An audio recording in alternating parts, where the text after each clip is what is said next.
Hello, I'm Ken Korver. I'm one of the pastors at Emmanuel Reformed Church, and I've been given the assignment of looking at the first chapter of a book that we're reading as a church together called Spiritual Disciplines for the Christian Life.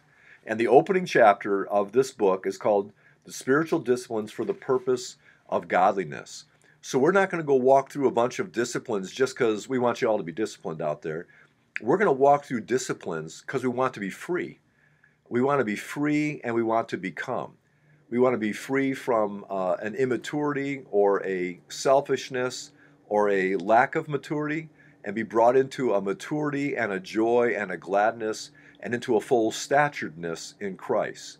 So, spiritual disciplines for the purpose of godliness. In our book, they tell the story of Kevin. Kevin's a 6, 7, 8-year-old boy. He hasn't really played the guitar much before, and he's transported in a vision, in a sense, from where he is as a 6, 7-year-old in his bedroom with a guitar in his hand to Carnegie Hall. And when he gets to Carnegie Hall, he watches some 24-year-old play the guitar like unbelievable, like Bob Olson, and even multiply that. The person's unbelievable. And then he's brought back to where he is in his bedroom, and he's basically explained, Kevin, that's who you're going to become. But if you want to become that, there's disciplines for you to walk through that will lead you there.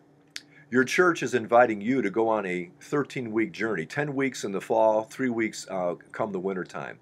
The spiritual disciplines for the purpose of godliness will be disciplines like reading the Bible regularly, daily, praying daily, hourly even, worshiping regularly, stewardship, evangelism, some newer ones that maybe you're not quite as aware of, things like journaling,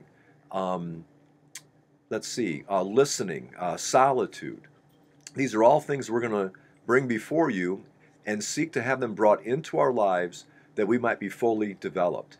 There's a Bible passage that's lifted up in this first chapter. It's from 1 Timothy, and it says this, have nothing to do with godless myths or old wives' tale, and listen to this, but rather train yourself to be godly.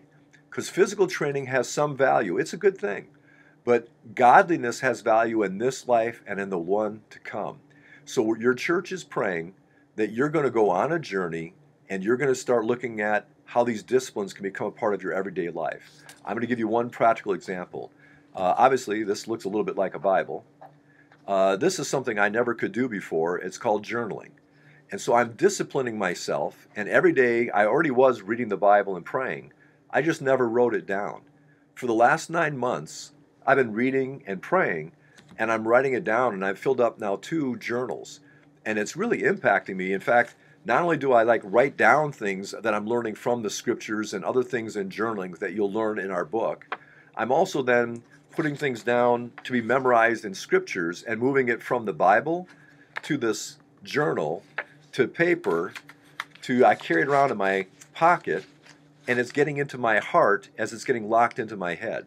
So here's a quick summary. Spiritual disciplines for the purpose of godliness. Would you like to grow to become more like Jesus Christ? It's all by grace, and He gives us means of grace shown in the Bible. We're going to lift up 13 of them to you, and we pray that as you walk by grace and you walk in the Word, in prayer, in worship, in stewardship, in evangelism, in service, in journaling, in fasting, that you will watch the character and way of Christ become more and more true in you. The Lord bless you on this journey of growing in Jesus. God be with you.